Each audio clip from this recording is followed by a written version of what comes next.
Study IQ IAS, अब तैयारी हुई अफोर्डेबल।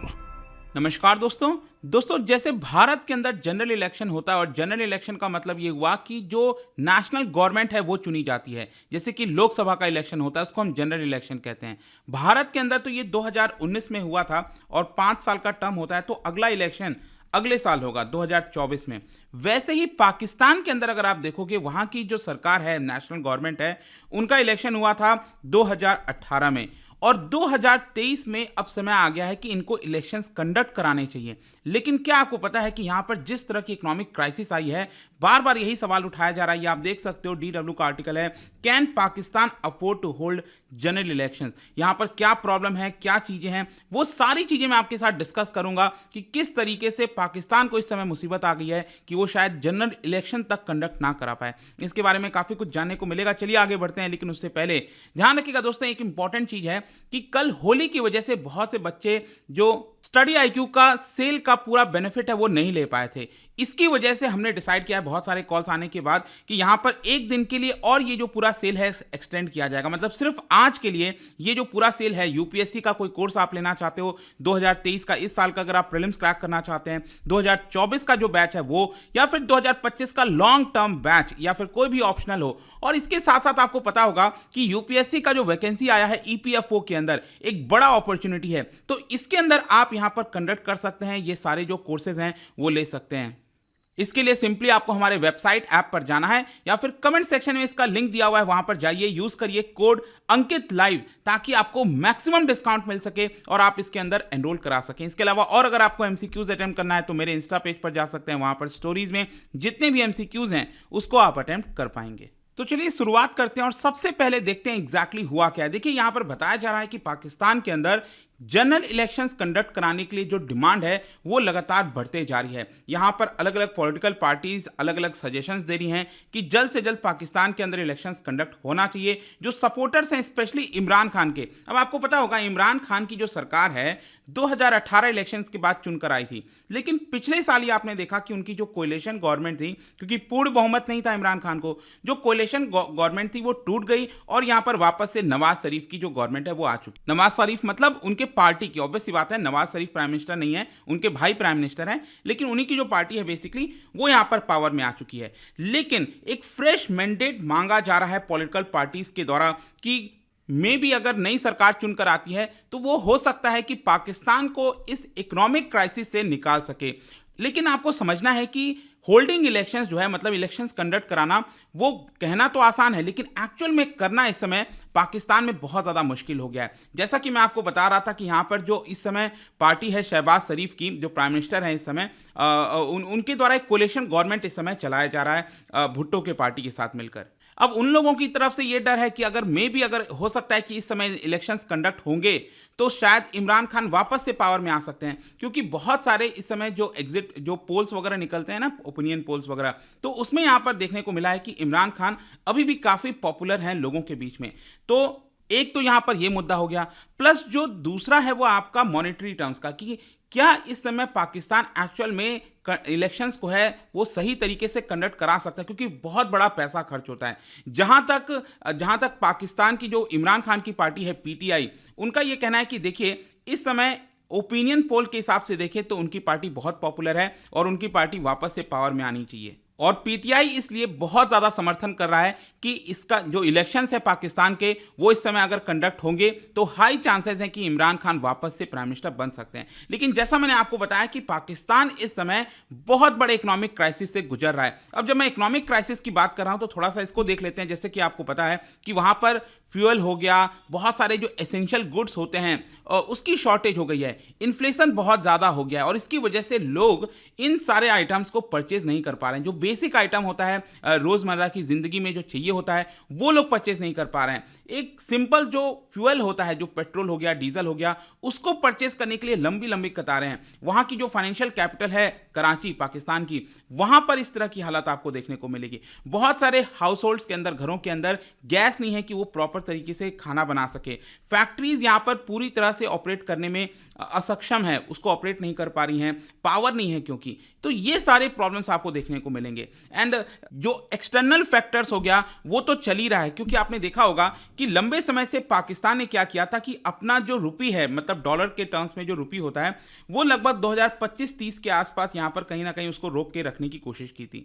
लेकिन आईएमएफ के साथ जो बातचीत चल रही थी उसमें उसको देखते हुए यहां पर उन्होंने जो कंट्रोल है उसको हटा दिया, और अचानक से आपको देखने को मिलेगा कि पाकिस्तानी रुपी बहुत तेजी से डेप्रिशिएट हुआ, और ये होते होते लगभग 280-90 इसके आसपास आपको देखने को मिलेगा $1 equals to Pakistani rupee. Balance of payment crisis की बात करें, मतलब उनके पास रिजर्व नहीं बचा है कि फॉरेन से जो बेसिक आइटम्स हैं, मेडिकल सप्लाईज हैं, फूड हैं, ये सारी चीजें वो लोग नहीं मंगा पा रहे हैं। शहबाज शरीफ की सरकार है वो बहुत मुश्किल फेस करी है कि कैसे वो आईएमएफ को कन्विंस कर सके कि आईएमएफ उनको लोन दे दे, क्योंकि अगर आईएमएफ लोन नहीं देगा तो इसकी वजह से क्या होता है, बाकी के भी जो देश हैं, जो फ्रेंडली कंट्रीज हैं, वो भी शायद लोन देने से कतराते हैं, क्योंकि अगर आईएमएफ नहीं लोन दे रहा है तो हो सकता है कि वो देश इस समय सिचुएशन में नहीं है कि क्या वो पैसा वापस लौटा भी पाएगा। तो ये एक बहुत बड़ी प्रॉब्लम है। तो इकोनॉमिक क्राइसिस को देखते हुए इस समय इलेक्शंस कंडक्ट कराना एक बहुत ही ज्यादा कॉस्टली अफेयर बन चुका है पाकिस्तान के लिए,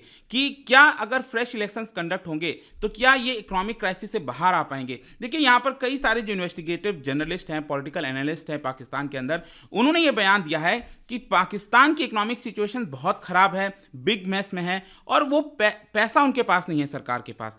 तो इस समय जनरल इलेक्शंस कंडक्ट करना एक बहुत ही ज्यादा कॉस्टली अफेयर होगा, और शायद पाकिस्तान इसको अभी अफोर्ड नहीं कर सकता।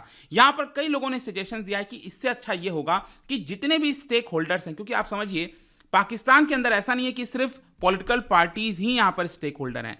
जब पाकिस्तान के अंदर इलेक्शन होता है तो उसमें एक बहुत बड़ा इंटरफेरेंस, ये साफ बात है कि वो होता है मिलिट्री का। तो मिलिट्री और जितने भी पॉलिटिकल पार्टीज हैं सभी को साथ मिलकर बैठना चाहिए और एक कंसेंसस गवर्नमेंट बनाना चाहिए। मतलब कि यहां पर एक्सपर्ट ये सजेस्ट कर रहे हैं कि आपस में ही जितने पॉलिटिकल पार्टी, जैसे श्रीलंका के अंदर अभी आपने रिसेंटली देखा होगा कि सभी पार्टीज ने मिलकर एक छोटी सरकार बनाने की कोशिश की। इलेक्शंस नहीं हुए लेकिन एक सरकार बनाने की कोशिश हुई ताकि कैसे भी श्रीलंका को इस मैच से बाहर निकाला जाए। तो वैसा ही कुछ मॉडल जो है पाकिस्तान के अंदर लाया जाए, ऐसा कई सारे ऑब्जर्वर्स कह रहे हैं। लेकिन यहां पर ऑब्जर्वर्स का यह भी कहना है कि इमरान खान इनफ्लेक्सिबल है, मतलब कि अगर पूरी एक नेशनल कंसेंसस बन जाता है इसको लेकर कि एक सरकार बननी चाहिए, यहां पर फॉर्म होनी चाहिए, तो उसको लेकर इमरान खान नहीं मानेंगे, क्योंकि जैसा मैंने बताया कि वो काफी पॉपुलर है अभी पब्लिक के बीच में। उनको लगता है कि अगर यहां पर इलेक्शंस होता है तो वो पूर्ण बहुमत से यहां पर चुनाव जीतेंगे और उनकी सरकार बनेगी। और इसी की वजह से काफी ज्यादा क्रिटिसिज्म इमरान खान का भी होता रहता है कि वो सबको साथ लेकर नहीं चलते हैं। इमरान खान की पार्टी का ये कहना है कि देखिए हम कैसे साथ लेकर चलें जब आप हमारे जो पॉलिटिशियंस हैं उनको अरेस्ट कर रहे हो। खुद इमरान खान के ऊपर आपने देखा कि पुलिस आई थी उनके घर पर कि उनको गिरफ्तार किया जाए करप्शन के एलिगेशंस पर।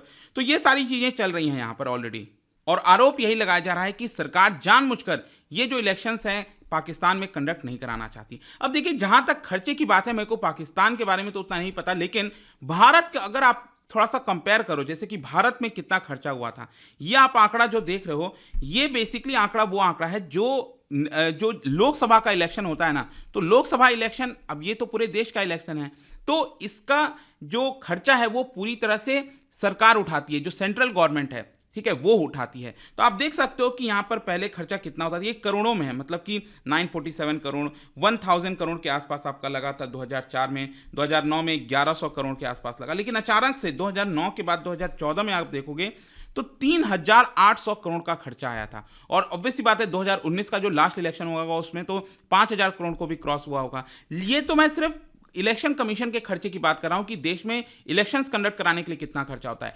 लेकिन इसके अलावा आपको पता है जो पॉलिटिकल पार्टीज हैं वो बहुत ज्यादा खर्चा करती हैं। तो ये अगर आप देखोगे ना तो यहां पर कि भारत का जो इलेक्शंस होता है वो सबसे ज्यादा कॉस्टली है। जी हां, अमेरिका कहीं पर भी आप कंपेयर कर लो, भारत का सबसे ज्यादा कॉस्टलीस्ट होता है। आप देख सकते हैं कि टोटल खर्चा अगर हम देखें जो पॉलिटिकल पार्टीज वगैरह भी करती हैं 50,000 करोड़ से भी ज्यादा का खर्चा आपको देखने को मिलेगा। मतलब कि लोकसभा 2019 में जो चुनाव हुआ था उसमें हर एक वोटर पर लगभग 700 रुपए का खर्चा किया गया था, हर एक वोटर, एवरेज की मैं बात कर रहा हूं। फिर तो इसी के हिसाब से आप सोच सकते हो कि पाकिस्तान में भी इतना खर्चा नहीं होगा, ऑब्वियस सी बात है, इसका काफ़ी एक फ्रैक्शनल खर्चा ही होगा, लेकिन वो भी पाकिस्तान के लिए इस समय बहुत ज़्यादा कॉस्टली हो गया एक प्रकार से। फिर इसके साथ साथ पाकिस्तान में एक और जो बड़ी मुसीबत है वो ये है सिक्योरिटी इशू। मतलब इलेक्शंस कंडक्ट होंगे तो क्या आपको लगता है कि पाकिस्तान में इतना आसानी से चीज़ें हो जाएगा? क्योंकि अभी इलेक्शन चालू भी नहीं हुआ है, उसके पहले आप देख सकते हो यहाँ पर किस तरीके से बॉम्ब ब्लास्ट आए दिन देखने को मिलते रहते हैं। स्पेशली ये जो टेररिस्ट ऑर्गेनाइजेशन है तहरीके तालिबान पाकिस्तान, उन्होंने यहाँ पर अटैक्स करना स्टार्ट कर दिया है और हर दिन, मतलब हर 1-2 दिन में आपको कुछ खबर आती है। फरवरी के महीने में 5 लोगों की मृत्यु हुई थी सुसाइड बॉम्बिंग के माध्यम से। जनवरी में यहाँ पर एक मॉस्क पे हमला किया गया था, 80 ऑफिसर्स मारे गए थे। फिर अभी जस्ट 2-3 दिन पहले की बात है, बलूचिस्तान में जो सुसाइड बॉम्बिंग हुआ था उसमें 10 ऑफिसर्स मारे गए। तो इस तरह की चीजें आपको लगातार देखने को मिल रही है। तो पाकिस्तान के पास एक पैसा नहीं है ताकि इन सिक्योरिटी चैलेंजेस से वो डील कर पाएं, और ये पाकिस्तान के मिलिट्री के लिए एक बहुत बड़ी चिंता की खबर हो गई है। इनफैक्ट डायरेक्टली पहली बार देखने को मिला है कि किसी पॉलिटिकल पार्टीज ने आर्मी को, पाकिस्तान आर्मी को यहां पर क्रिटिसाइज किया हो, वो इमरान खान के द्वारा किया गया है। और इन सारी चीजों की वजह से यही बोला जा रहा है कि इलेक्शन सिर्फ कंडक्ट करा लेने से पाकिस्तान के अंदर जो पॉलिटिकल टग ऑफ वॉर है, जो एक क्राइसिस से वो गुजर रहा है, वो जरूरी नहीं है सुधरे, इससे और ज़्यादा बदतर सिचुएशन हो सकता है। तो अब देखना होगा, ये तो पाकिस्तान को डिसीजन लेना है कि आगे वो क्या करना चाहता है। बट ये जो एक पूरा पहलू था वो मैं आपको समझाना चाहता था। जाने से पहले एक इंटरेस्टिंग क्वेश्चन, अभी आपने रिसेंटली सुना होगा कि सुप्रीम कोर्ट का एक ऑर्डर आया था कि हमारे देश में जो इलेक्शन कमिश्नर हैं, chief election commissioner, election commissioners, उनकी जो अपॉइंटमेंट है वो सेंट्रल गवर्नमेंट नहीं करेगी, बट एक कमिटी के द्वारा किया जाएगा। तो इस कमिटी के अंदर कौन मेंबर नहीं होगा ये आपको बताना है। इसका राइट आंसर आप सबको पता है, मेरे इंस्टाग्राम पर तो मिलेगा ही, वहां पर अगर आप नहीं हो कोई बात नहीं, टेलीग्राम से भी ले सकते हैं इसका सही उत्तर। मैं कई सारे जो MCQs हैं वो यहाँ पर स्टोरीज में डालता रहता हूँ। बाकी अगर आपको PDF चाहिए तो टेलीग्राम पर आइए, अलग अलग सोशल मीडिया पर आप जुड़ पाओगे। और जैसा मैंने बताया था, UPSC की अगर आप तैयारी कर रहे हो, use code Ankit live to get maximum discount, ताकि आपको कोई भी दिक्कत ना हो। और ध्यान रखिएगा, आज होली का जो सेल है उसका आखिरी डेट है, इसका ज़्यादा से ज़्यादा आप फायदा उठा सकते हैं। आई होप कि वीडियो आपको पसंद आया होगा। मिलता हूं आपसे next time. Till then, thank you very much, see you soon. Study IQ IAS, अब तैयारी हुई अफोर्डेबल।